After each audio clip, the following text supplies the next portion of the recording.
वर्ग का क्षेत्रफल ए स्क्वायर अर्थात भुजा का स्क्वायर, भुजा का स्क्वायर होगा। वर्ग का विकर्ण, वर्ग का विकर्ण क्या हो जाएगा दोस्तों?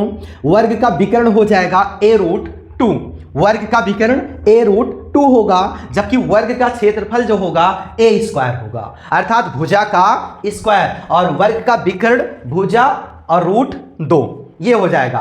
वर्ग का अंतः त्रिज्या, वर्ग का जो स्क्वायर होता है आपका दोस्तों, आप जानते हैं स्क्वायर में चारों भुजाएं समान होती हैं, चारों भुजाओं का जो मान होता है एक बराबर होता है और चारों भुजाएं भी आपस में बराबर होते हैं। तो वर्ग का अंतः त्रिज्या क्या होगा दोस्तों?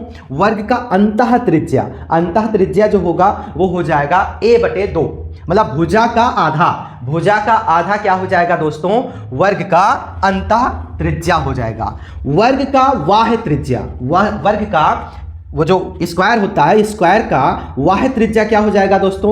a/√2, a/√2 ये क्या हो जाएगा? वर्ग का बाह्य त्रिज्या और वर्ग का अंतः त्रिज्या जो होगा a/2 हो जाएगा। अब नीचे लिखा हुआ है यदि वर्ग का विकर्ण d हो, d फॉर विकर्ण ही होता है दोस्तों, यदि वर्ग का विकर्ण d हो तो वर्ग का क्षेत्रफल क्या हो जाएगा?